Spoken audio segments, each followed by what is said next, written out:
ves el panorama político en Honduras con nueva presidenta, pero con legisladores que chafearon?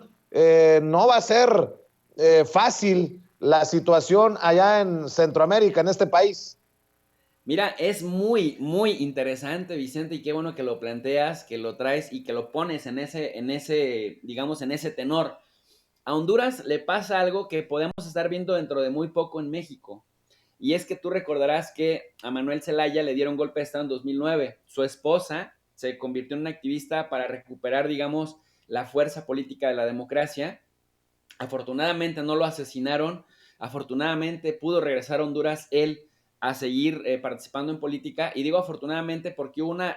una reacción muy fuerte de la derecha, Vicente, que después de que lo derrocaron, pues implantaron ahí a un tipo que se llamaba Micheletti, que después entra otro que se llama apellida Lobo, y Lobo se queda unos años haciendo este trabajo de consolidar el regreso de la derecha a Honduras. Viene Juan Orlando Hernández del 2013, pues prácticamente en 2017 se inventan la reelección que no existía, le arrebatan el triunfo así descaradamente, cayéndose el sistema,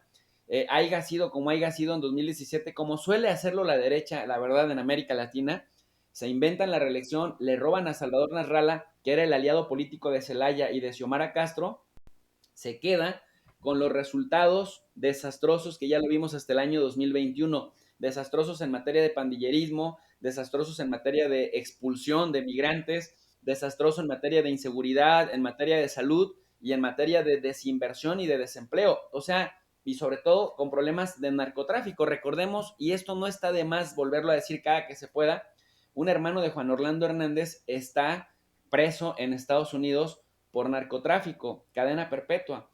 Pero este señor Juan Orlando Hernández, muy, muy al estilo de Mancera en la Ciudad de México, pues ya se aseguró un asiento en el Partido Nacional o en el Partido Nacionalista, que es el partido de derechas,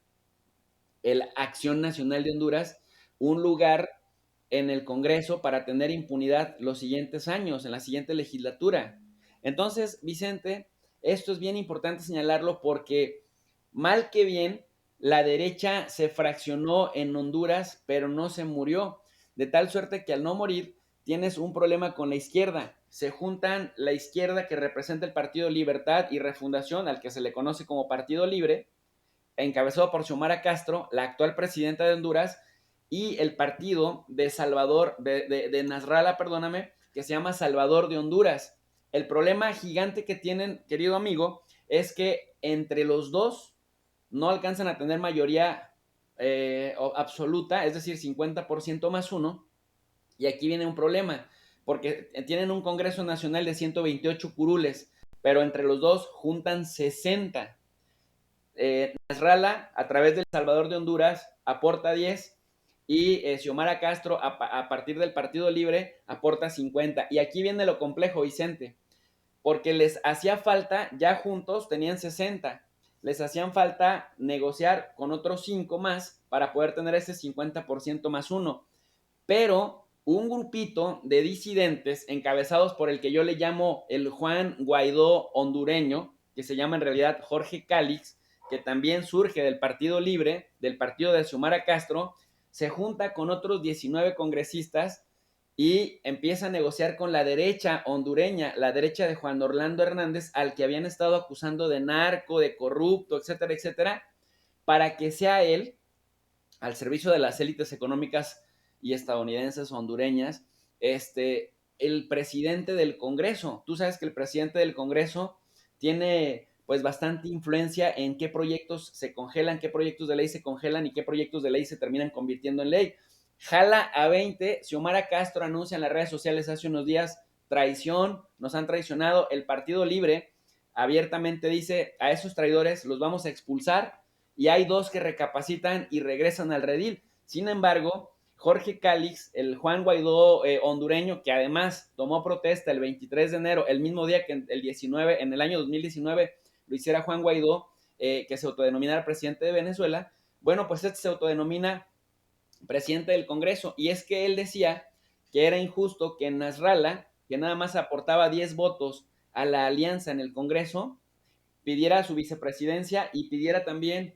tener uno de su partido, Luis Redondo, como presidente del Congreso Nacional. Entonces, en este momento vemos que hay dos presidentes del Congreso Nacional. Uno, Jorge Cálix, al que reconoce la oposición y el ex gobierno de Juan Orlando Hernández, pero Jorge Cálix, recuérdese, salió del Partido Libre de Xiomara Castro, y Luis Redondo, que es con el que se había pactado que en caso de que Xiomara Castro ganara, pues el partido iba a votar por él para que fuera miembro del Congreso Nacional. El problema es que se tomaron por la fuerza la tribuna,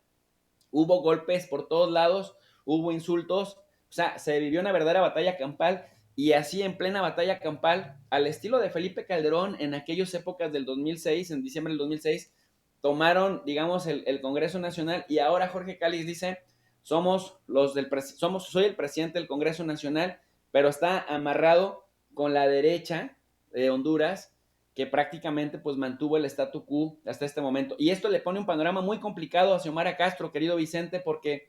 no sé si ya de por sí con la oposición tenía bastante complicado el asunto político, pues imagínate con 18 traidores, le va a costar muchísimo más trabajo tener mayorías,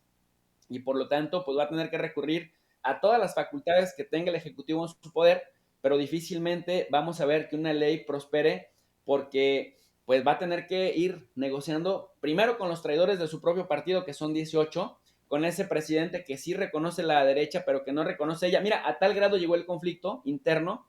que no tomó posesión ella, no juró el cargo en el Congreso Nacional, que es donde debería de haberlo hecho, y lo hizo simbólicamente, dice ella, con el pueblo, y lo hizo en el Estadio Nacional. Entonces, eso te habla de que Honduras, aunque es chiquitito, está siendo como muy representativo de este fenómeno que hemos estado viendo de las derechas que se aferran al poder, que lo vimos en México en 2006 con Felipe Calderón arrebatando el poder, que lo vimos en Perú con Fujimori queriéndole arrebatar el poder a Pedro Castillo, y que lo traen también a pan y agua. Lo vimos en Venezuela, lo vimos en Bolivia. Por eso el laboratorio llamado Honduras era muy importante abordarlo, porque no está, digamos, fuera de lo que ha estado sucediendo, sino que por el contrario es un indicador muy importante de dos cosas: de cómo los poderes fácticos se aferran a todos los medios y a todas las lagunas legales al poder, y dos, de cómo hay que cuidarse de los traidores, porque desde adentro se dan los golpes más duros y más contundentes, Vicente. Así es, y me decías también